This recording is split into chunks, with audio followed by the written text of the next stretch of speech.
Stand for the pledge. That's not fun. That's I got a tractor there. Didn't plug in. I pledge Allegiance to the flag of the United States of America and to the republic for which it stands, one nation, under God, indivisible, with liberty and justice for all. Right. Just a reminder to silence our cell phones. We'll start with roll call. Mayor Sherman. Here. Councillor Gorell. Here. Councillor Klinkhammer. Councillor Lundstrom. Councillor Spradlin. Councillor Tyree. Here. Councillor White. Here. Right. I'll make a note that we have this on a go-to meeting just because we have so many councilors missing. We were afraid we were going to not have a quorum, so we have it set up just for that. And if none of them hop on, we have a quorum. We don't need that there, so that might go away. We'll start with the approval of the agenda. Any additions or changes? I have two changes to note. First of all, removal of the East Morgan County Library presentation and visitors and delegations, and then also remove the annual financial update from work session tonight. We'll move those to the next meeting. Very good. All right. If there's nothing else, I'd look for a motion. Move that we approve the agenda as amended. Second. Any discussion? Roll call vote. Councillor Gorell. Yes. Councillor Tyree. Yes. Councillor White. Yes. Mayor Sherman. Yes. All right, motion passes. Next, we'll have the approval of the minutes. Has everybody's had a chance to read through the minutes of the last meeting? Does anybody have any corrections or revisions? If not, I'd look for a motion. I make a motion to approve the regular meeting minutes of March 13th, 2023. Second. Any discussion? Roll call vote. Councillor Tyree. Yes. Councillor White. Yes. Councillor Gorell. Yes. Mayor Sherman. Yes. Motion passes. Next up, we have visitors and delegations. Do you have anybody here for citizen comments? Okay. Management items. First up, we have Dale with Brush Village 2 bid award. All right, thank you, Mayor, Council. One of the incentives that we gave to Brush Village 2 was the relocation of the existing water and sewer line, simply because it was too close to the footprint of the building, and we wanted to get it off the property as much as we possibly could. And with that, we went out for bids earlier this year, and we received no bids whatsoever. A week later, I did try to contact all the contractors once again that did show up to the pre-bid meeting and asked that they, please give us a bid for this project. We did get one, and it was 50% higher than even the engineer's estimate. It was very, very, quite a bit more than what we expected. With that, we were talking with the contractor that's going to actually build the Brush Village to the North Point there, the set of apartments, and they said that they had thought potentially that we could get one of their utility installers to put in this, remove the water line and move the utilities actually. And as such, we still haven't received any of the two bids back from that particular contractor. With that, we have this very close timeline of April 15th to have at least these utilities starting to be removed. And with that, there's not going to be enough time to potentially get these bids back and get them in front of council and get them approved. And so what staff is recommending is that we allow the city administrator to sign any bid agreement that may come up from these contractors. Just kind of, I guess what I'm asking is have council approve Monty to sign any agreement for this bid. And so with that, I'll entertain any questions. Don't have any questions. Okay. Very good. Thank you, Dale. Thank you. Is there a counselor that can make a motion on that? I move that we approve the city administrator approving a bid in lieu of council as requested by staff. Second. Any discussion? Roll call vote. Counselor Gorell, Yes. Counselor White, Yes. Counselor Tyree, Yes. Mayor Sherman. Yes. Motion passes. Next up, we have Tyler. Good evening, Madam Mayor, City Council. So before council tonight for a vote is a resolution to amend the original agreement with North Point for the development that Dale just spoke about. It was put together January last year, and I wasn't here at the time. And I know that as they were trying to get things moving, they had to move quickly because they were trying to get an application in for tax credits through the state, which they were ultimately awarded. And as part of that, and as time unfolded for the project, and we went back to look at the agreement, there were some things in there that left some holes that we needed to fill. Not only that, but some changes had happened with the development since then as well. So with the resolution that you have in your packets, I actually forgot to submit the actual addendum itself, so I apologize for that. That's the big piece of paper you got there with the 8.5 by 11 in front of it. So the smaller sheet in front is the actual addendum itself. There's 4 different things on there. The first one is where the 1, 2, 3, 4 toward the bottom. The first one on there is where the hole was at in the original agreement. It didn't really specify what the responsibilities were of the maintenance, of the improvements that were to be done to the city-owned property where the existing stormwater pond is at. And so this first one lays out who's going to be responsible for what. The city's going to do this, and then the developer is going to continually do that. That needed clarification, and after speaking with Dan and putting this together, we also thought it a good idea to add an updated exhibit, which is the 11 by 17. So this is the site plan, the landscaping site plan from the site plan set that the city has approved. And so to give an indication of that, and it's probably been quite a while since you've seen the last one. This was what was approved by council initially. It's really small, but this was just a very preliminary site plan. A lot of changes happened since then. The biggest change is basically, you can't tell on here, this is kind of useless at this point, but the original plan was around the perimeter of the stormwater pond that they were going to install a walking trail with some trees and different features overall. When they put the plan together back at the beginning of last year, and they estimated all their costs, they came in at about $13.1 million. Well, if you remember throughout last year, inflation happened, and so by fall of last year, fall toward close to winter, that cost increased to $14.4 million. So $1.3 million increase over their estimated costs. And so they were scrambling last minute to try to fill their gap in, and they weren't able to do it successfully. So they reached out to us at the city and asked, can we revise the improvements that we did on there? And so the developer at the time says, no, this is going to sound like a bait and switch thing because we promised this and now we're asking for this. But he said, we're just having a financial shortfall. And so can we adjust that? And so on a staff level, we spoke about what that might entail. And so the final point of the 8.5 by 11 is essentially giving them permission to pull back on what they initially said they were going to do because of financial reasons, but also gives room for, if opportunities come up, that we'll just ultimately enter into a separate agreement to make any kind of additional improvements beyond what's on the site plan there. And then the third one is simply just if there's any conflicting aspects between the original agreement and this one will prevail.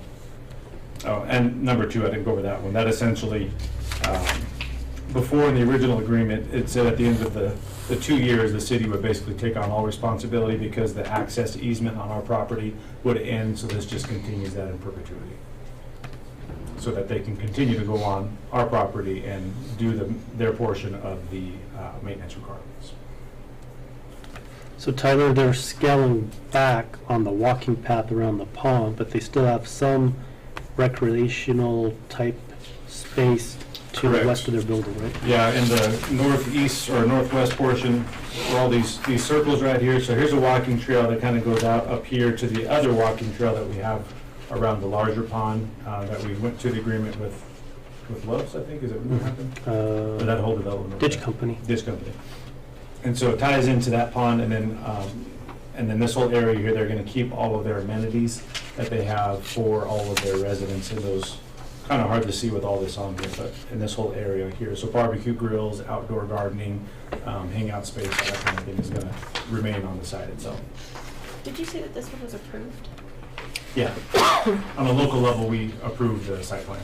And that's one of many, many documents. But I chose this one just because it gives an indication of where trees and different things will be planted. I know this isn't what we're talking about tonight, but I just have a question. Has Sure. this been done in conjunction and spoken with to the ditch company for that ditch right there? Yes, Okay. good question.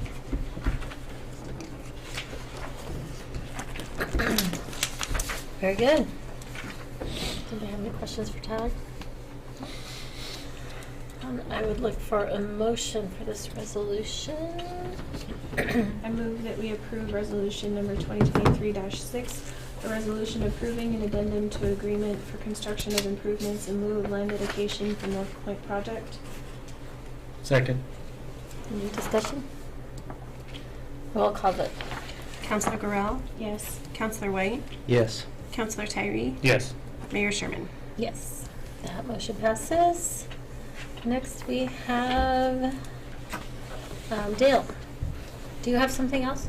I do. Or is that you, That's me there. the ratification letter? Yes. Okay, Okay. we have Tyler. I'm Okay. back, hey. So this is, in all transparency, this is actually signed and sent off because of time restraints. We're actually just formally getting council support on it. Not that we necessarily can undo it. We kind of given our support ahead of time. It happens sometimes, but we thought it would be pass with flying colors. So essentially what this letter of support is, the Department of Energy has a program in place where they have set aside $7 billion specifically for the installation of 6 to 10 different hydrogen hubs, is what they're calling them, across the country, to establish a hydrogen network and all the supporting infrastructure. And so Xcel Energy wanted to potentially get a hold of some of those funds and get support around Morgan County to have those funds invested here in our backyard. No location is yet to be determined, but they reached out to all the local governing authorities and asked for support in pursuing funding so that a project like that can move forward in the area. So that's what this is, so just asking for formal approval that council does support this letter of support. Okay. Yeah, it looks really good. So with that, I'd look for a motion to approve this letter. I make a motion to ratify the letter of commitment for WIH2's regular clean hydrogen hub. Second. Any discussion? Regional, Regional, sorry. yes, regional clean hydrogen hub. My OCD wouldn't let that go, sorry. Roll call vote. Counselor White, Yes. Counselor Tyree, Yes. Counselor Gorell, Yes. Mayor Sherman. Yes. Motion passes. If I can ask just a general question about letters of support, because they come in randomly. And so with when it does happen and there's a time strain on it, time restriction, thank you, on it, obviously there's an element of trust that staff is able to move forward when we deem appropriate. So there's always a possibility that council may not support something, but just understanding and finding out if you do trust our discretion on those things, because we'll bring them to council when the time is there. But if it's short-term turnaround, we don't have time to bring it to council if council's okay with us moving forward like we did this time. I haven't seen any issues in the past in the last 2.5 years that I've been on council, so I don't have a problem with it, but that's just me. As long as we're progressing and being proactive at making Brush and Morgan County better, I'm good with it. You know, hydrogen hub sounds like a good idea. I guess too, on that note, to make sure that we're not, if there's any concern about overreach of any kind or anything like that, then we don't do that, of course, that we bring that to council. Sure. Okay, thank you. Yep, yep. We trust you, Tyler. I appreciate it. All right, next up we have Dale Colrick. All right, thank you, Mayor and Council.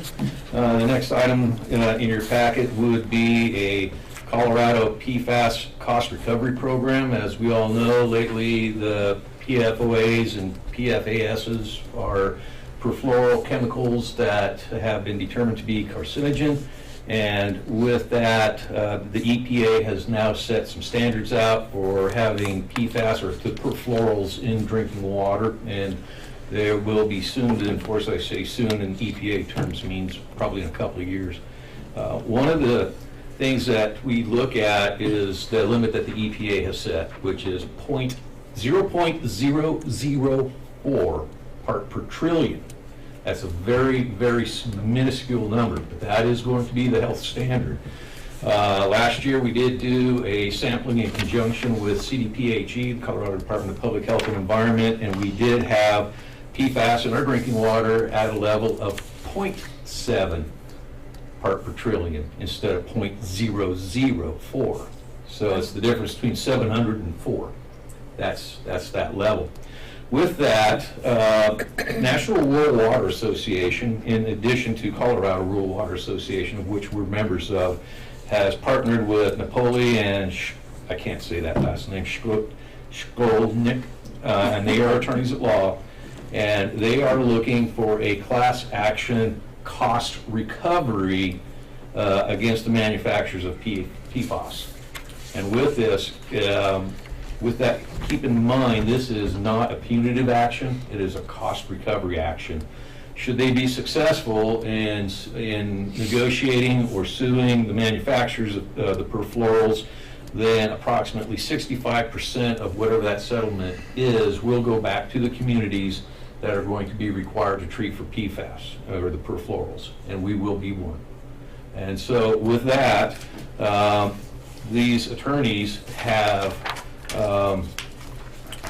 requested that we sign on with them that they will represent us in this class action cost recovery settlement. With that, I have run this by our attorney as well as our water attorney, and there was some confusion as to whether or not this was just a ambulance chaser type action or whether or not there's any real, has this firm been vetted? And it has been vetted by National Rural Water as well as Colorado Rural Water Association. At this point, there's no cost to the city. However, if we do have to start treating for perfluorals, then this here is, hopefully will help us offset the cost of doing that treatment. And so with that, I would entertain, staff is recommending that we engage with this particular Napoleon Shkolnik PLLC in order to become part of this action. And so with that, I'll entertain any questions or comments. Dell, I might have missed that. Where do these PFAS come from again? They come from a variety of sources. Scotchgard. You got Scotchgard on your recliner, you got PFAS.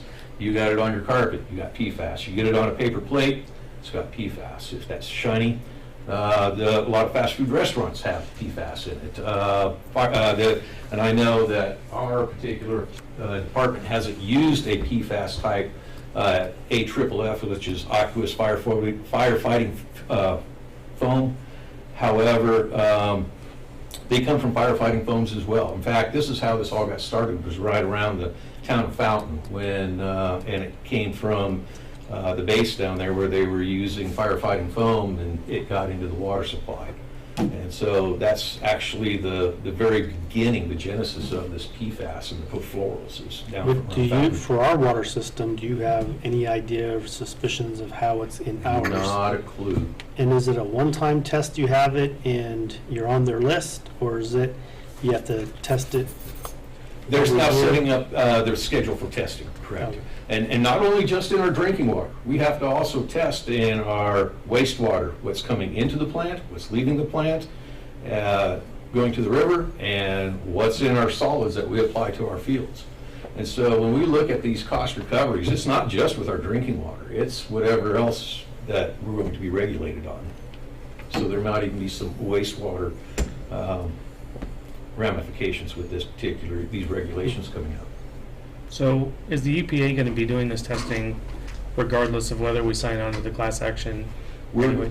We're going to be testing and treating whether we sign on or if we don't. So you're just recommending this to offset the cost of the testing when it does start? Whatever those, yes, correct. Okay. Well, no, testing is currently going on. It's Okay. the treatment that is going to be really expensive. Gotcha.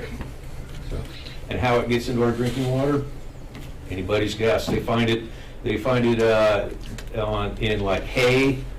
It can be out on the fields. It can be atmospheric. I think in Ohio they were just testing areas that didn't have any biosolids from wastewater plants put on it, and they just found it just occurring in the environment naturally. So it could come from just not occurring in the environment naturally, but it does occur in the environment. even in places where you wouldn't think you would have had it. Do you know what the treatment costs would look like? Not a clue at this point. So if they don't And know. counsel? Yeah, Sorry to interrupt. This is something that Dale has vetted very thoroughly. I was initially skeptical of it. He did a ton more research, and we talked about it. Essentially, this is an agreement to offset the cost of prosecuting. It's very similar to, you'll remember, we did the opioid settlement. It's very similar to that. The city of Brush probably doesn't have the pockets to go after these companies, but if you partner with a bunch of other people, they do. So that's kind of the general idea behind it, but Dale's very much up to speed on this one. Thank you, Dan. Appreciate it. thank you, Dan. I appreciate you doing your homework, Dale. That's what we do. So if they don't know how it gets into the water, how do they know who to go after? The manufacturers. Of anybody that Yes, makes just like with the anything with that? opioid settlement, they went after the manufacturers. Interesting. So, okay. Very good, thank you, Dale. With that, I would look for a motion on this engagement authorization. I'll make a motion to approve going after the PFAS, PFAS, PFOS attorneys engagement authorization. Second. Any discussion? Roll call vote. Counselor Tyree? Yes. Counselor Growl? Yes. Counselor White? Yes. Mayor Sherman? Yes. Motion passes. Next we have finance. I move that we approve disbursements and payroll for March 14th, 2023 through March 27th, 2023, totaling $369,916.94. Second. Any discussion? Roll call vote. Counselor Tyree? Yes. Counselor White? Yes. Counselor Growl? Yes. Mayor Sherman? Yes. All right, staff reports. First up, we have Tyler Purvis, Assistant Administrator. All right, I got 4 things to mention tonight. The first one, just a quick update on our traffic study situation. I wasn't here last week and that was on the agenda. So since last June, I think it was last June, June 1st, if I remember right, there was a meeting at the library with City Council and School District Board and some staff there to talk about what to do going forward with the traffic issues and struggles that we're having on Eaton Street, on Mill Street, Hospital Road, and so on. And so over the next few months, we had a few different meetings with the school district. When I say school district, just speaking generally about boards, occasionally staff members as well. And we ultimately developed a plan that we're going to bring on a traffic study at the school district's, traffic study engineer at the school district's expense, and identify specific areas and outcomes that need to happen from that. And so we've been evolving that over the course of time in the last couple of months. And communication has been slow back and forth between us, the traffic engineer, and the school district. And we've evolved the conversation into determining ultimately some type of matrix that is going to be used to determine the data and what we do with that data. Because data alone only tells so much of the story. It's how you interpret it and what you do with it that makes a difference. And so from the onset, we determined that if there's any type of conflict on how the data is interpreted, it's going to be on, it basically needs a third party of some sort to say, okay, this is our recommendations, I should say, of how the data should tell us where to go with a plan of action. And so our staff put together a sample matrix of ideas of what we had on what to do with the data. So we've recently sent that over to the traffic engineer themselves, waiting for a response back from them on that. They've had some personal issues that have dragged this thing out a little bit longer as well.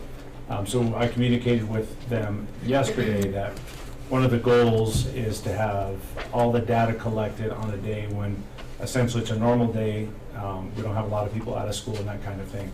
Seniors are going to be gone on May 5th. May 5th, I think, is their last day of the school year, which gives us just over a month to get the traffic study done. So we've communicated that. I spoke with Dr. Wilson today.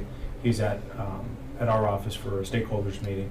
So we chatted about that, and I asked him if he can contact the traffic engineer and ensure that that timeline is still able to be met despite the personal struggles that are going on with the traffic engineer. So that's where things are. It's just one day that we have to pin down. They get out here, and then from there they can put all the data into the matrix. That's going to be established, which we've got to work that out still, and then from there we should have a plan of action. So that's the update. Any questions on that? Yes. What happens if they don't get it done by that date? It's a good I've been turning that over in my mind. I mean, ultimately, if they can't get it done by that date, we don't have any other option but to wait until next school year.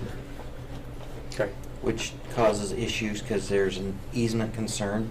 The XL can't get to any of the poles behind those houses, mine including, because they took that road out. What is the plan if they don't even put a street back in for that easement for XL or access to our backyards? That I cannot speak to because I'm not sure. I believe that's a separate issue. I was gonna say, it's all in the same issue, I think, because they I mean, they pulled the are- road out without real authorization. Yeah, that hasn't been the focal point of the, I guess, the conversation right now. Right. It's primarily just the traffic flows and impacts on future growth and whatnot. Any other questions on that?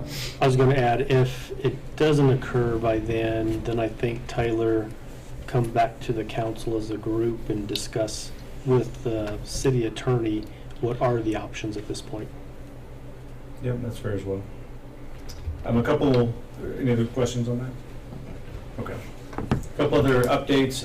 Working with our awesome tree board that we have. So every year we do our annual tree program where we plant trees throughout the city and then partner with residents on a 50-50 program. And so in years past, we would go knocking on doors on an identified area and basically ask people in an area where we see they probably need more trees or their trees are getting old, and we ask them, are you interested in a free tree? And the last couple of years, there has not been a good response for that. So we decided this year to try something different and just broadcast it to anybody in the city who's interested and see what kind of response we get. And so we had 19 people, I believe, respond in the community, door-to-door knocking. Typically, we had 8 to 12 people that might say yes. So we had 19 people overall say yes. Since we've gone back, a few of those haven't been able to do it because they're either not the property owner or they want it in their backyard instead of their front yard, which we allow as part of our 50-50 program. So we're working out those final details and what trees and so on, but looking to go forward with that in celebration with Arbor Day this upcoming month that the city's participated in with Beaver Valley third graders. So that'll be exciting as well. Roughly 90 third graders will be a part of that. And the third thing we formally got, I formally received a site plan for review today for a Family Dollar / Dollar Tree, a new Family Dollar / Dollar Tree here in Brush. It's at a address that hasn't been formally giving an address yet, 1402 Mill Street, which is actually just north of the high school secondary campus. On the south side of Mill Street, next to that house, you have that primary entrance into the school. On the left is the one house, on the right are the two houses. So just to the east of the house on the left, there's a property that kind of squares up and around to that to the entryway there into the school, and so they're going to use the back side of that up by Mill Street. It's zoned commercial, so it's a use by right, and so we're going to be reviewing that and let you know about it. So Any questions? So I'm going to keep it to myself All for right. now. Basically right there by Ackley's.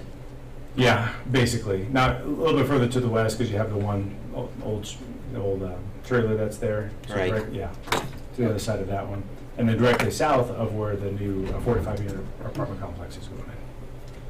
And then the last item I have, I feel like it's taking me a long time to get through this tonight. The last item, we'll announce it again as it gets closer, but just so the community's aware, on May 10th, EDCC, Economic Development Council of Colorado, they're going to be doing their first regional event since 2019 to go and talk about economic development challenges specific to each region in the state. And so they're going to be in Fort Morgan, and so we're looking for a lot of community support that day.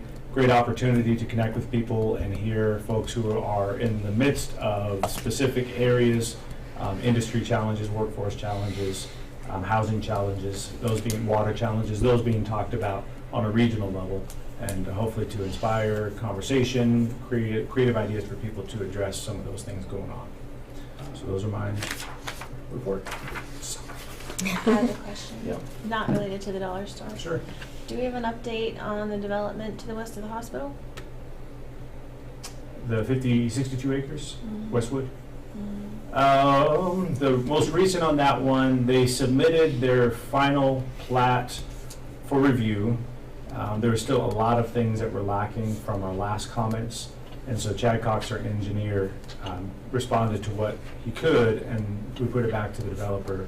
And they changed engineers apparently in the last month or so. And so for them to resubmit that application. Okay. And I'll be meeting with them on Thursday morning to talk about things. Okay. Thank you. Yep. Thank you, Tyler. Thank you. Brandon Fuchsteiner, interim chief of police. I'll be quick. So we've actually had some good response for staffing. Roger Espinoza, our second CSO, is officially out of training, so he'll be out on his own doing his own thing. So we'll be able to have 2 different CSOs. Current way we're handling that is one will be on one side of the week and the other be on the other side of the week. So we have full 7-day coverage. So obviously we'll have an opportunity to have more code enforcement throughout the week, leaving our officers availability for more emergent calls and so with that. We also have 2 additional offers out for officers today. One is in an academy in Ames. He should graduate in May, so that would give us a much quicker post position. The other 2 were going to be cadets that will be going into Flat Rock Community or Flat Rock Academy starting in July. We also have an additional post-certified position that also resubmitted his application. So hopefully, obviously it's not going to be an immediate response for us, but hopefully by the beginning of next year, we might be closer to fully staffed and a little better able to handle things. Hey. Are the cadets the ones that are going through the city, like the city sponsoring them to go? Correct. Okay. Is there a commitment for them to stay for a certain length of time after they get through that? Yeah, correct. Usually our typical agreement is usually at least 3 years. Okay. So Fingers crossed. hopefully, it's definitely some light at the end of the tunnel for Yeah, us. So very good. You were right about the new car. It's pretty sleek. look pretty good then? Yeah. Perfect. That's kind of, I like the look of it. It's definitely non-traditional for Brush itself, but I thought it stood out. It looks really nice. Definitely stands out from the rest of the vehicles in Morgan County as well. So definitely That's helps us true. kind of focus on who we are. I actually did. I was like driving past, like, wait, is that ours? Because I wasn't sure as it went by. Very good. Good deal. All right. Thank you. Looks like we have Ray here with the fire department. He brought moral support. Have quite a few items tonight. So first, the big one, training tower's up. It's finished. So they finished this morning.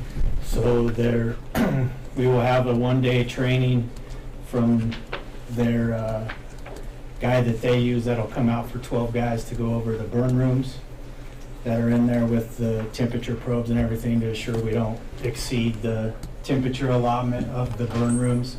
So 1,000 degrees is what the max is that we can get the room to, so it's fairly hot.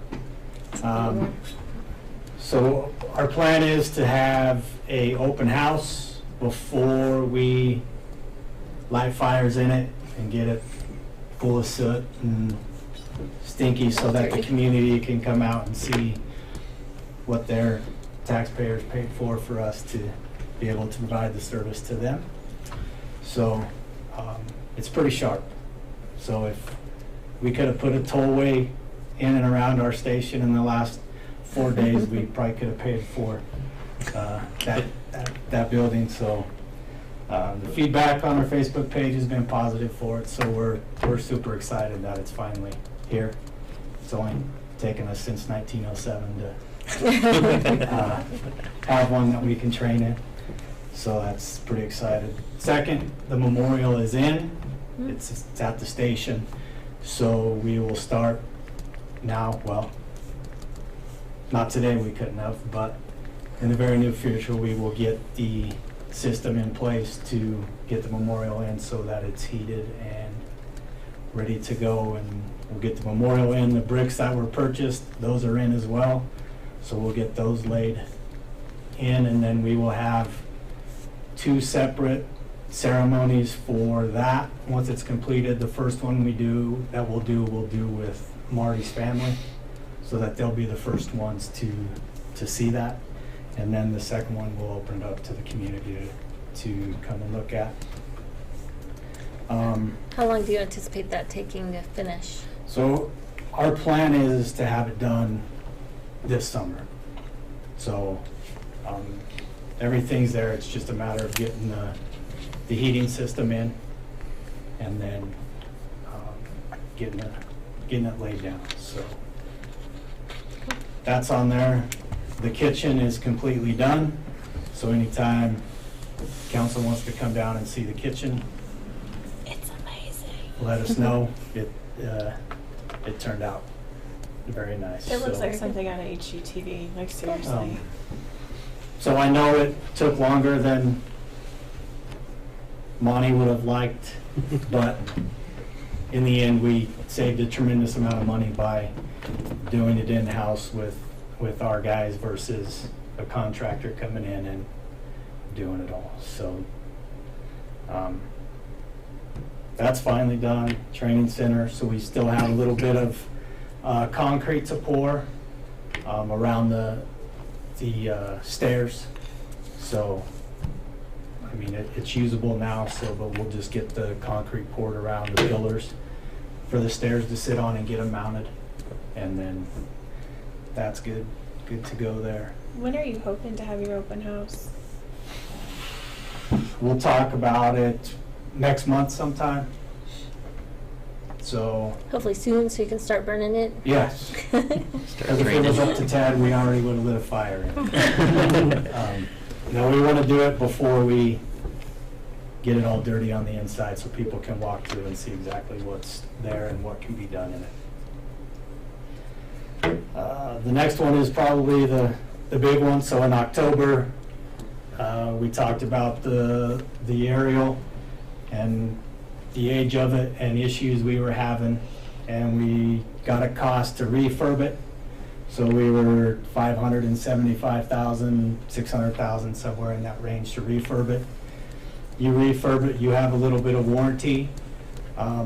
We all know what inflation and everything's done, so before COVID, to replace the 100-foot platform was $800,000 to $1 million. After COVID and into 2023, that price has gone up $1 million. So we know where it's at. So we talked about it at a council meeting. Are we better off doing a lease purchase to replace it, or do we spend $600,000, hope we get another X amount of years, and then buy a new one? Monty instructed us to go after a new one. So we started this process. Shortly after that, we formed a committee. We met with 4 manufacturers that have dealerships in Colorado along with service centers. So those 4 were Mile High Fire Apparatus, which is Smeel/Rev, and then Icon Fire, which is the Sutphen dealer, Front Range Fire, which is Pierce, and then initially it was Max Fire, which was Rosenbauer, but about 2 weeks ago, received a phone call from the regional manager of Rosenbauer that Max Fire was no longer the Rosenbauer dealer in Colorado. And it just so happened that after meeting with these 4 and getting prices, we narrowed it down to 2. And our final 2 were Rosenbauer and Sutphen. So the Rosenbauer dealer in Colorado is now the Sutphen dealer in Colorado as well. So it's Icon Fire represents both. So the initial pricing that we got from everybody, so Mile High Fire Apparatus was $1,732,194.20. They don't have any platforms in Colorado in use. So that kind of threw a red flag up to us because they've been in business for quite a while in Colorado, and there's no apparatus in Colorado for us to go look at or to talk to about what made them choose this manufacturer. Rosenbauer was $1,800,000. So they have numerous aerials in Colorado. We were able to go to Mountain View Fire which is up by Dacona, Erie, Longmont, Boulder County area, and talk to their staff and look at the aerial. Sutphen was $1,882,348. They have aerials in Colorado. They also flew us out on their dime to their plant in Dublin, Ohio for 2 days to tour their factory and see their product and how it's built. And then Front Range Fire, which is Pierce, was $2,065,571. There's a lot of Pierces in Colorado. We have one in our station, so we know how they're built, how they operate. So we kind of followed the same guidelines that we did with when we did the engine. We got the pricing back and we kicked out the low and we kicked out the high and went with the two in the middle. And our recommendation is to go with Sutphen. And just some of the things that stuck out to us when we went to Sutphen and saw their plant and everything. It's a family-owned and operated business since 1890. So they're on their 4th generation and they got their 5th generation in place to move and take over. So when they started, they built the aerial. They built the first ever mid-mount. And the construction from that mid-mount that they built back in the early 1900s has stayed the same to today. The only modifications they've done to it is to make it safer and more efficient for firefighters. So they only use American manufactured steel and aluminum. So you're not getting stuff from China or from any other country with the steel and aluminum. It's all American made. The attention to detail that they have and the little things that they do to ensure their trucks last is second to none. When we went and toured the factory, the president of the company is the one that gave us the tour. And he spent 3 hours with us. And he knew every employee by name and how many years they've worked for him. And they have employees that have been there for over 50 years that have worked for him. And so walking through the plant, and they approached you to talk to you about their product, and you could tell that they were proud of it and it wasn't another job to them, that they genuinely cared about their job and the product that they were putting out there. They have a 3-to-1 safety factor, where the other manufacturers have a 2-to-1 safety factor. Lifetime warranty on their frames, 30-year aerial structure warranty. But the thing about their aerial and the way it's built and how they believe in it is in 20 to 25 years, we can take that aerial off of the truck and mount it on a new cabin chassis, and it's warranted like a brand new truck. Where any other manufacturer, when you hit their warranty mark, that's it. You're not going to be able to take it off of the truck, put it on a new one, and get another 30-year warranty out of that device. They use a hex bolt system. So what that means is if we were to damage a piece of the aerial, we call them, they overnight the hex gun and the piece that needs to be repaired, and we put it on. So the truck is out of service for maybe a day, where it doesn't have to go to a service center or back to the factory to be repaired. Would they still warranty the work if you're doing the work Yeah. on it? It is. What was the amount for the Sutphen? $1,882,348. That's delivery and everything? That's delivery and everything. They also offer prepayment discounts. So they break it down as 25%, 50%, 75%, and 100%. So their 25% option is if you put $470,587.19 down, you would save $37,646.98. 50% option, if you put $941,174.38 down, saves you $75,293.95. 75% option, if you put $1,411,761.56 down, it saves you $112,940.93. And their 100% is full prepayment of the truck and a discount of $150,587.90. So that's an option for the city to. So then that makes it, $1,731,760.85. Coming in close to the lowest bid. Yeah. What's the intent for the current truck? So the current truck will put it up for sale like we did with the other truck. And if we don't have any takers, then we would look to donate it to another department.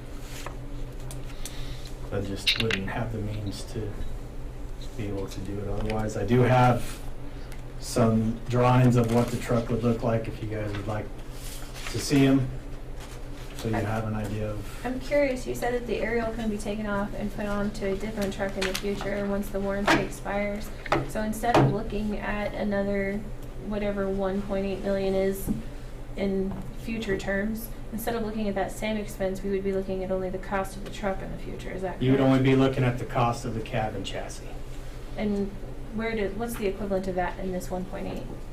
It's probably $300,000 to $400,000. So it's a significant savings not having to replace the entire apparatus. Correct.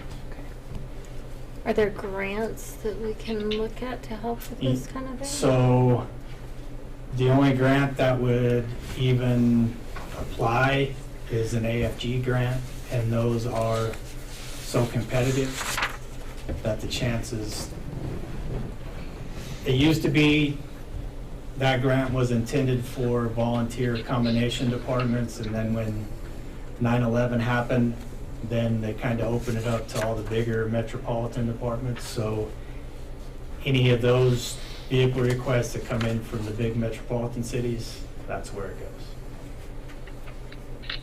goes.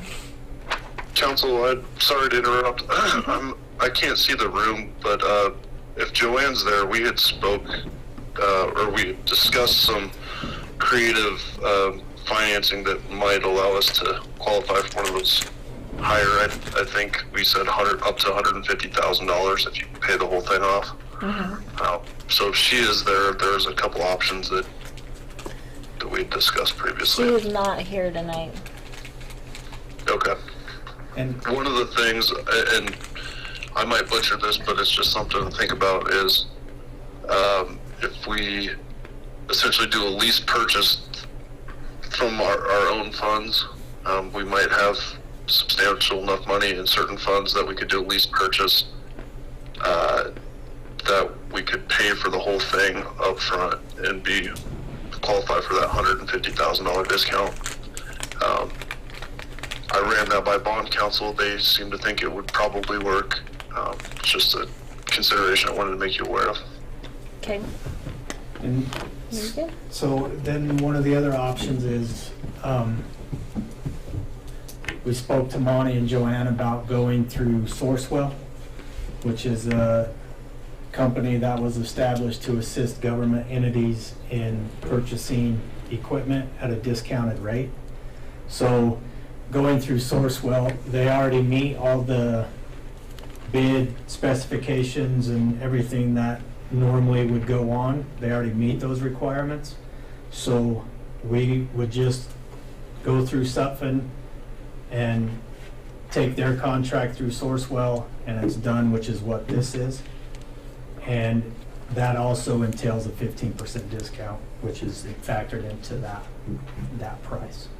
They're already factored in. It's already factored in, so that's factored in all the Sourcewell discounts in these trucks. So Sutphen and Rosenbauer and Rev offered a 15% discount. Pierce offered a 5% discount through Sourcewell. And I did provide Monty when we started this with different leasing companies that deal specific with this and their rates and terms. And then they went out, and then that's when they kind of approached us about, well, it's possible that we just finance it through the city and go that route. If we waited another year, there would be enough money in the fire equipment fund to purchase it outright. But in another year, are we talking another $1 million? Or are we what are we talking with inflation? So that's why we made the recommendation to go this route and get it done now before we face, because there's increase coming. You don't know when it's coming. And the dealers just get an email that, hey, there's a 7% price increase coming tomorrow. So Ray, I think the plan, you're going to let everyone know that where we're at in the whole process. The next step, if I remember right, was Joanne was going to finalize her recommendation how to finance it. So I'm guessing probably the next meeting you'll hear about it again, and we'll want just that final approval to move ahead. Okay. Because there is some funds in the equipment funds to go Right. towards it. Just Yes. need to Yep. supplement that. And doing the lease purchase, it allows for the payment to be made and for money to still go into the fund, so that fund keeps building as well while doing it. So that's all I have. So I have some committee members here that were on the truck committee. So Lieutenant Kyler Massey and firefighter Mike Dory. So if you have any questions in regards to the aerial that I didn't answer, you can ask them. If there's none, Mike has a little presentation that he would like to give. Oh, one other thing I was going to say is, if we order it like in a month, it's still like a year and a half. So all the manufacturers are right up against that 3-year window for delivery. Mhm. So that'll tie into my question is, if we were to go the route of getting this truck, then that's gonna deplete the funds that are available between the fire training center and the truck. It's gonna deplete the funds, would it not? No. The fire training center's already been paid for. Right, I understand that. So but right now, we use- there is a little over $1 million in the fund. Okay, So there's 89,000 left for final payment of the training center. okay, So the plan that we presented was to put, if we did a lease purchase, was to put $500,000 down. So that leaves $500,000 in the fire equipment fund. So then that fund is taken in roughly, I don't know, Monty, do you know how much a year is It going? was 300 plus. at So one point. 300,000+ a year goes into that fund. So you can make if you do a 10-year, your yearly payment is 100 and some thousand. So out of that 300,000, you still have 200,000 going into the fire equipment okay, that fund. answers my question. Thank you. Yep. You're good. Before you walk away, I hear some personal congratulations are in order. Are you a first-time grandpa? That's my second granddaughter. Congratulations, just the same. Thank you. You're welcome.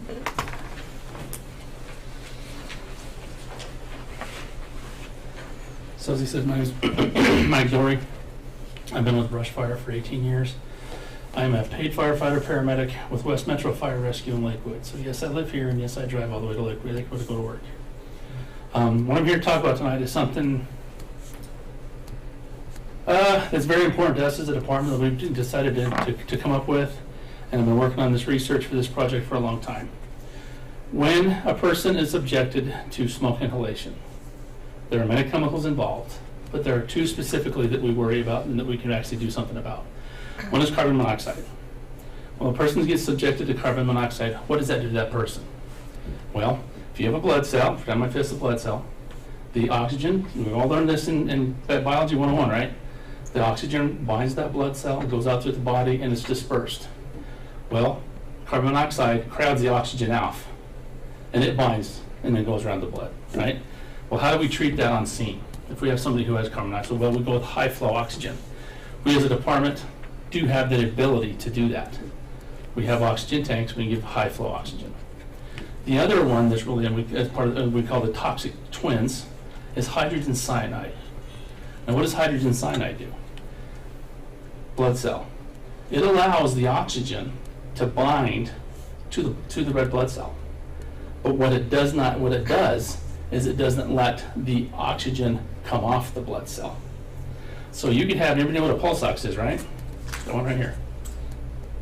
You can have somebody they won't have a pulse, they're not breathing, but you put this on their finger and all of a sudden it reads 100%. Well, why is that?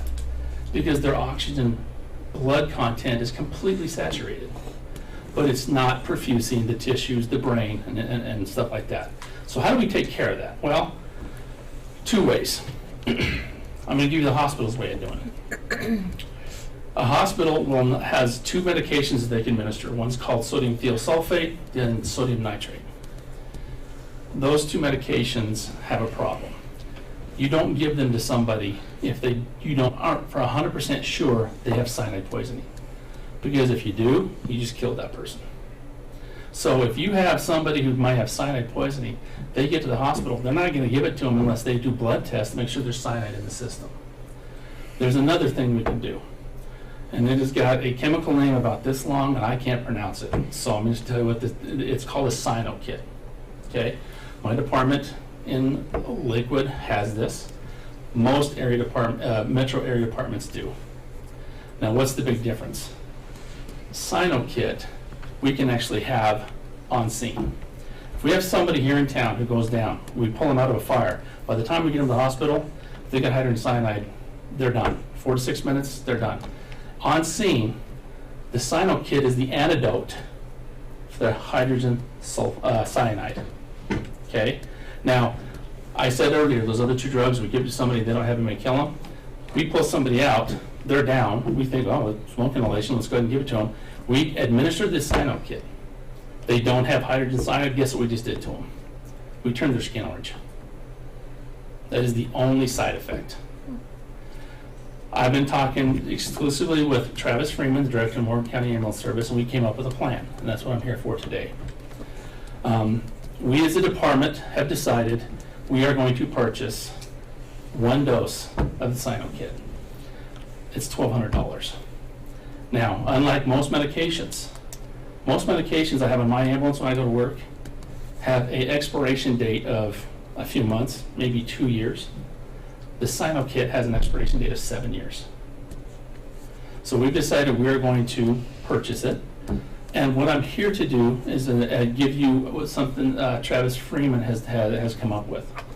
And his offer is if we were to use that cyano kit in the city, that they will help with stocking the dose. And we could split it 3 ways.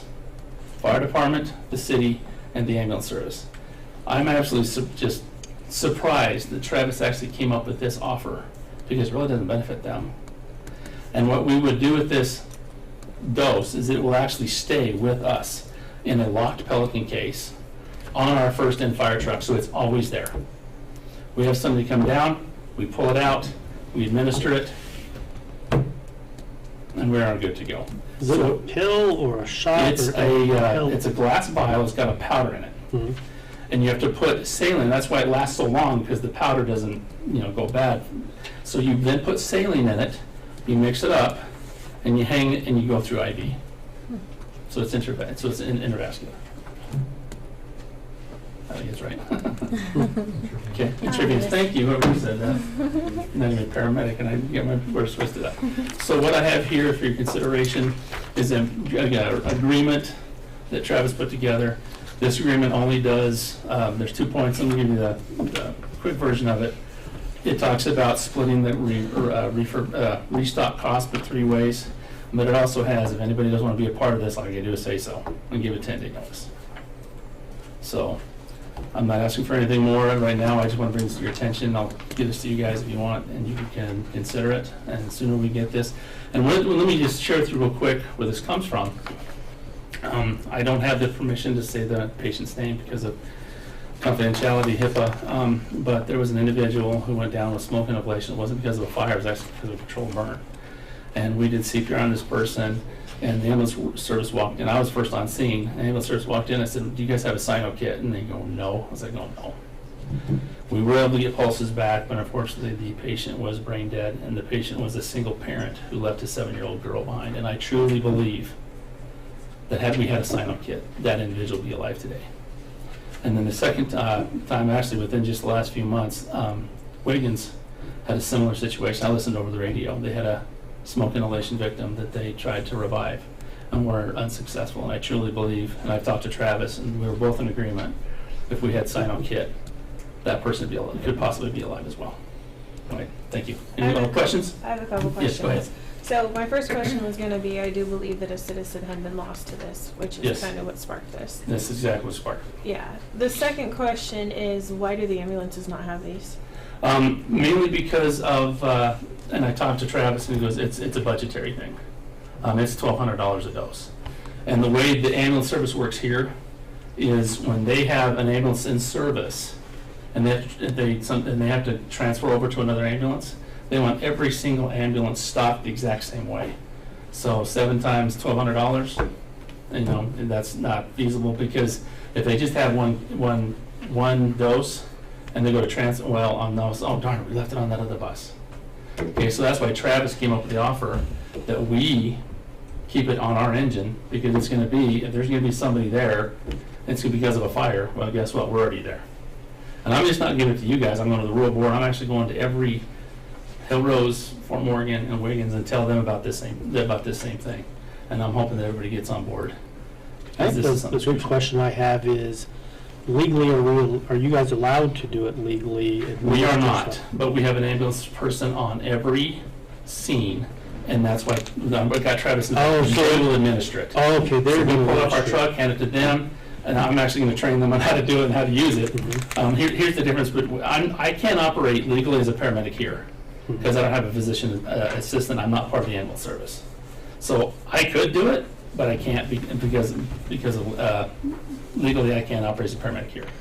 So if there's always going to be an ambulance on scene, is it better for, say, you guys carrying a Pelican case, they just stock it? But then they'd have to put it on every ambulance, right? They'd have I'm not sure to that's- said they'd have to purchase 7 doses, is what you said, Yeah.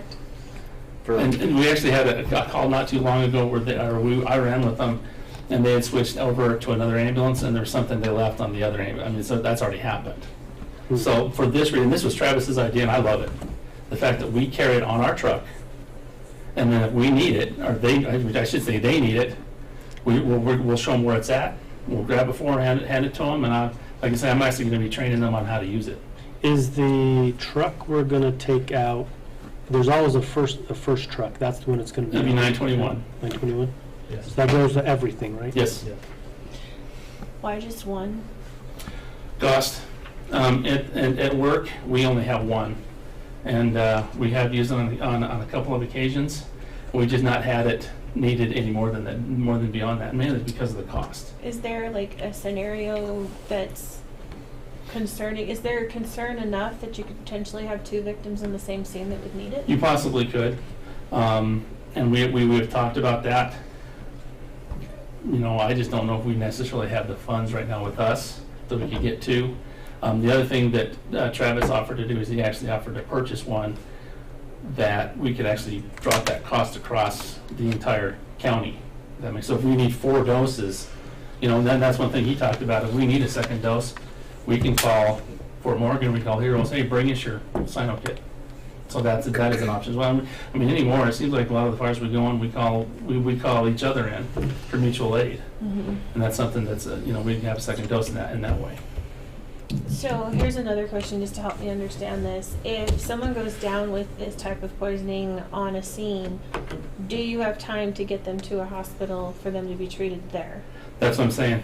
You have 4 to 6 minutes before you're brain dead without oxygen, and if they're cyanide poisoned, by the time you get there, I guarantee. I mean, I've seen that. I can't tell you how many times.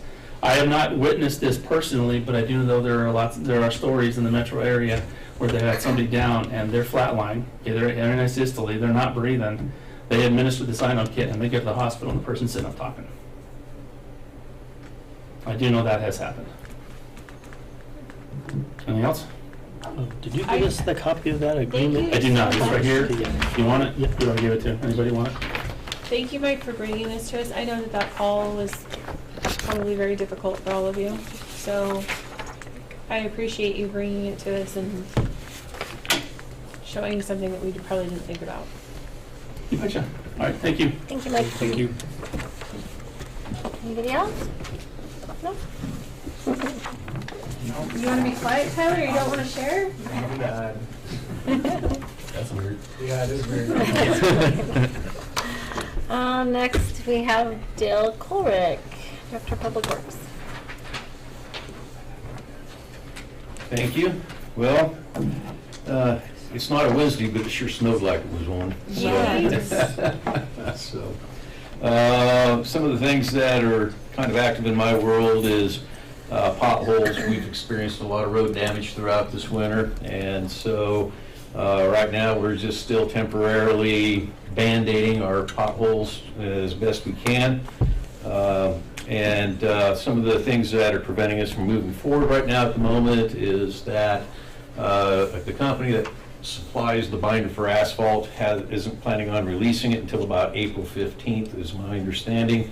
So we're not really going to be able to get much asphalt until mid-April.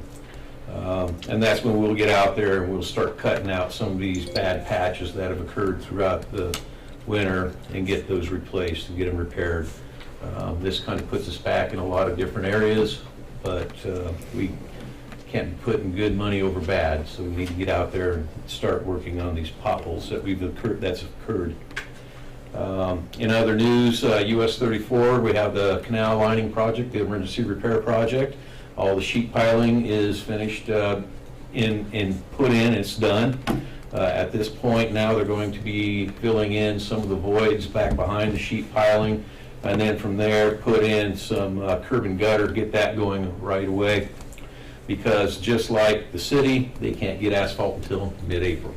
So about mid-April, what they'll do is they'll start taking out some of that asphalt that is there, put down some good base and subgrade, and at which point try to pave it and open the highway back up. But their big push right now is to get the water flowing by April 1st.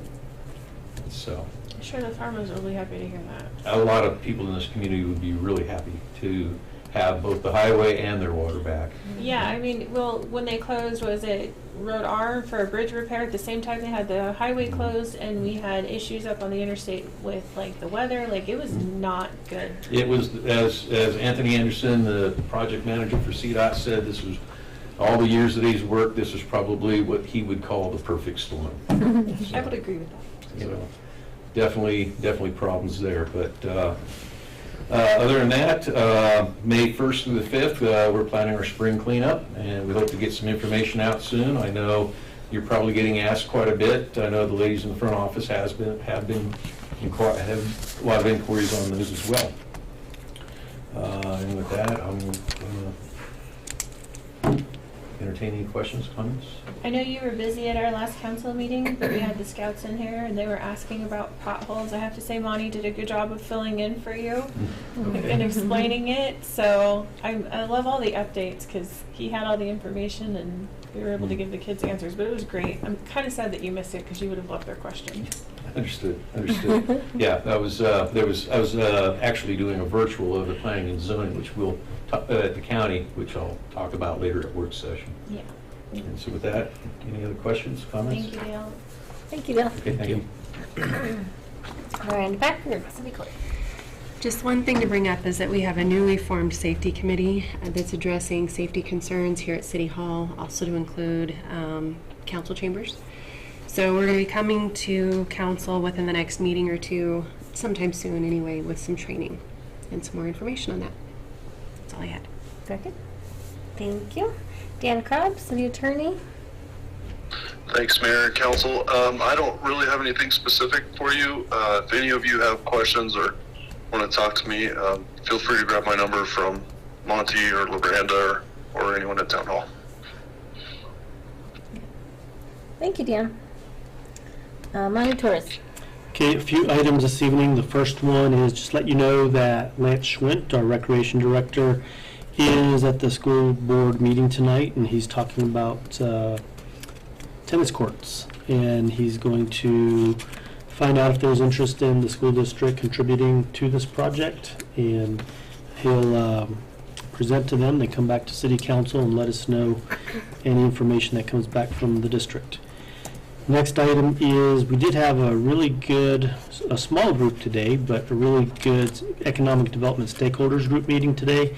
And that meeting focused in part on childcare, and that the initiative that we've discussed in the past. And the outcome of that was the city had agreed to financially put some money towards childcare or a summer camp of some type. And the school district and MCEDC, Kristen Basel, they have talked to Kids at Their Best. And Kids at Their Best currently has some smaller programs, like lunch programs, things like that around the county, and one location in Brush. And it sounds as if there's quite a bit of interest there for them to help with some type of a summer camp program / childcare as a pilot project. And so we'll see where that goes. It was just brought to our attention today at noon, so hopefully that comes together, and maybe at the next meeting or two you'll hear more about that. Okay, last item is, just want to let the council know that our HR committee, we've been discussing, along with the chief of police, how to better retain and recruit officers. And one of the things that we're going to visit with council about at the next meeting is compensation and pay, and some new strategies that we're thinking of. So I've given the mayor preliminary information, and then at the next meeting we will have an executive session to talk about that. Okay. And that's all I have. Thank you, Mommy. Actually, on that note, can I ask a question of Assistant Chief Yerrick? A question for you. Since we haven't had fire here in a while, how are your numbers doing as far as recruitment? So we got one new member within the past 2 or 3 weeks, Nash Babkowicz. I'm not sure if that's the correct pronunciation. And then we have one more going through the Dispatcher's process kid? right now. What's that? Former sheriff's office kid? That's true. Okay. Yep. And then we have one in the process, so he has his ErgoMed next week. And then we have a out-of-district volunteer that is on as well, Sam Ritter from Sterling, Isn't his dad a chief? he's the chief of Sterling Fire. He's actually looking to find a place here in Brush. He just took a job with the Division of Fire Prevention and Control on their engine in Hudson. Nice. So he's looking to find a place here in Brush so that he can be here, but he comes down whenever he can. So sometimes we see him more than we see some of our other individuals. This is nice. So I think we're up to 23, 24. So, and then there's another application that's out that we're just waiting for it to come back. So we could have another one. So hopefully with the training center and everything going in, maybe it'll spark some more interest, but. Well, because I know we talked about lowering the age, and so we had that discussion. We haven't heard back if the insurance, the city insurance is okay with the age going to 18. Okay. So They can go into the military at 18. trust me, we had a great conversation about it. There was a lot of good points. And not to distract from the police department at all, because we definitely want to make sure you guys are getting your people, but I know that we've had issues with people who don't get paid. No offense. And so we want to make sure that I do hope that with the fire training facility being in there that we're going to get some more participants. And I know that as people change jobs and jobs do not allow them to leave, or they are not in Brush, that makes it difficult.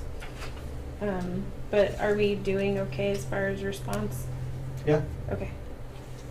The daytime calls are our biggest hurdle. There's myself and a couple others that are pretty consistent during the day because, like you said, nobody works here. So it makes it challenging for sure.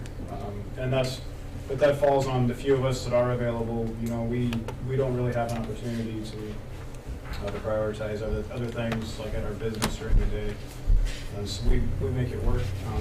Any opportunity we get to find a member that, you know, is in brush during the day and available during the day, we pretty much jump on it, because that's the biggest hurdle right now. We have really good response on the weekends, on the evenings as well.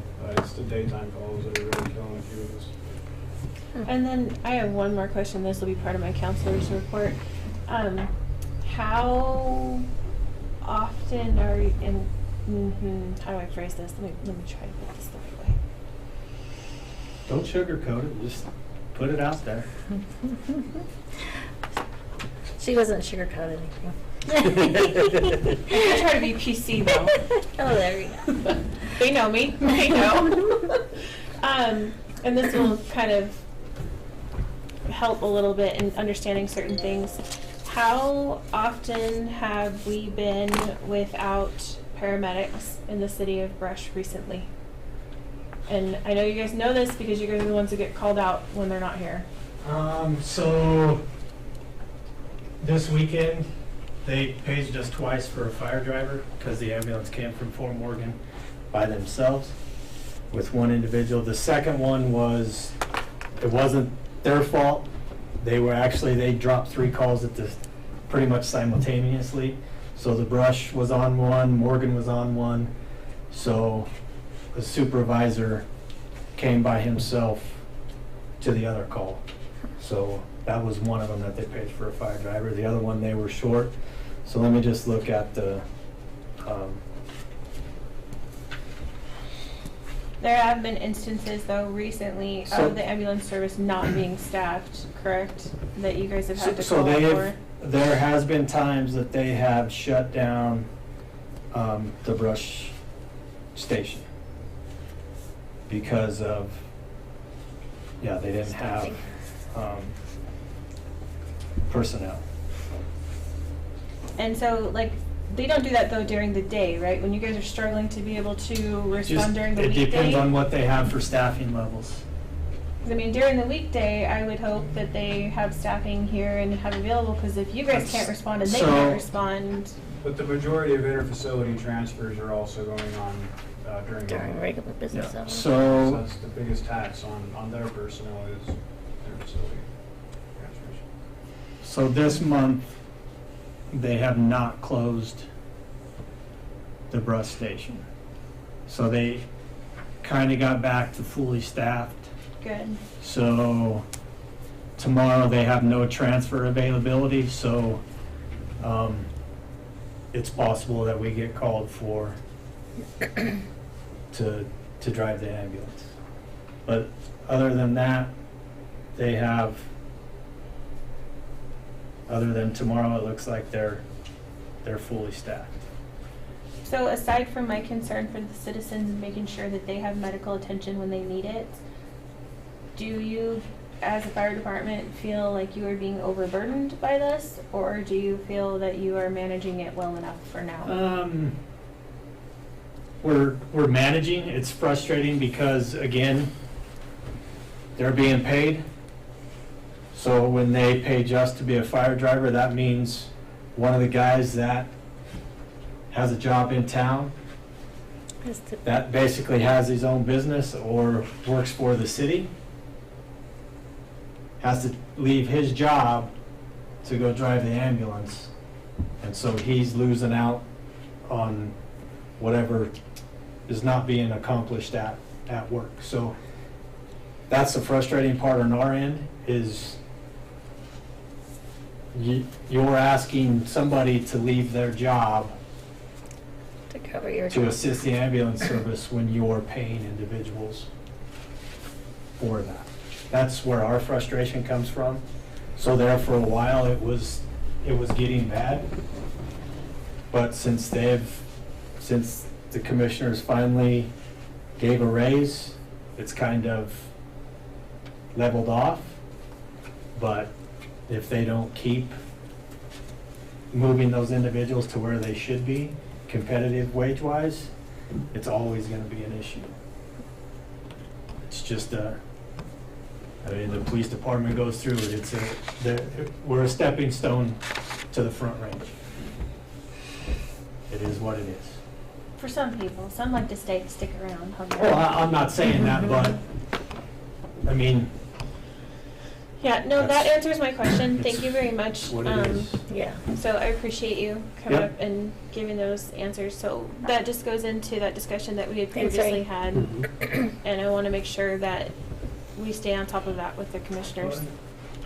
Just so council is aware, there was a regional grant that the RETAC committee got to do a survey study for the county, basically for the ambulance service. And so there's going to be a lot of information that goes to the county commissioners in regards to the ambulance service and the service that they're being provided and funding and all those things that are going to come out of this survey that I think are going to open some eyes at the county level. So we'll see what comes out of that survey that is being done. So that's all supposed to be finalized and presented to the county commissioners in June. So, Thank you, Ray. you're welcome.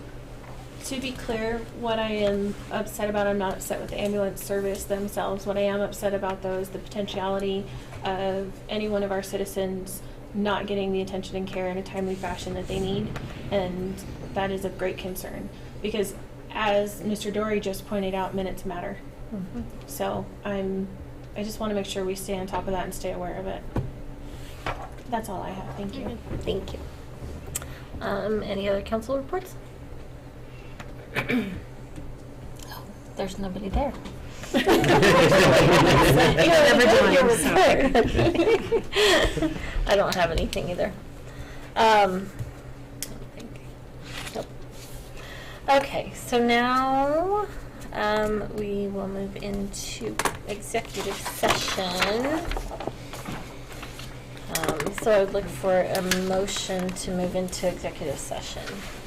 I move that we move into executive session pursuant to Colorado Revised Statutes, Title 24, Article 6, Section 402, at subsection 4E for determining positions relative to matters that may be subject to negotiators, developing strategy for negotiations, and instructing negotiators.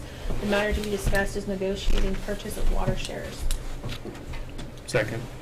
Any discussion? Roll call vote. Counselor Gorell, Yes. Counselor Tyree, Yes. Counselor White, Yes. Mayor Sherman. Yes. Tyler. Great. Thank you guys for coming. Thank you, guys.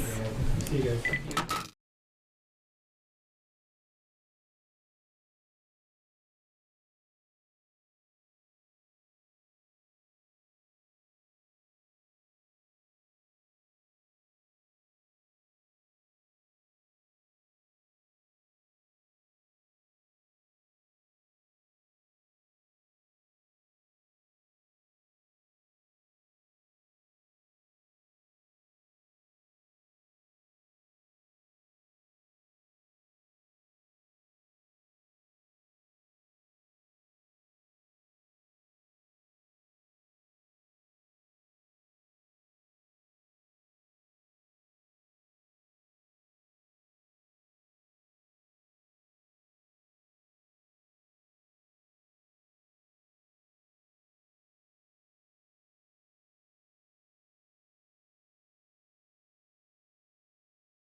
Thank you.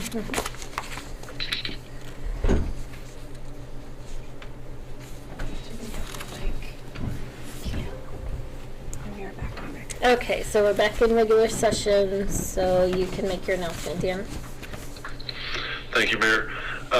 My name is Dan Krog. I'm the town attorney. I'll note for the record, we've just left executive session. The time is now 7:51.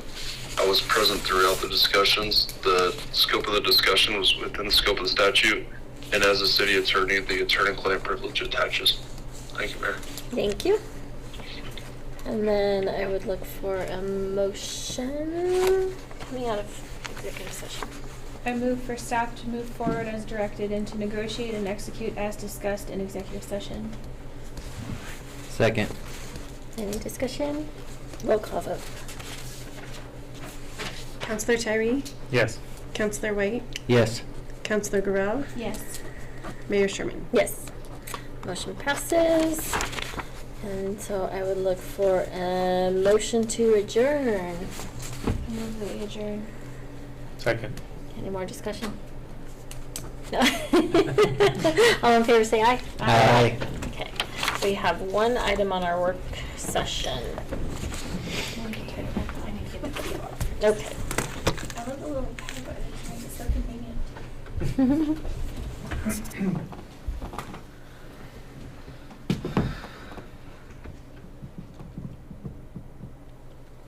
It's weird having so few people, and the people who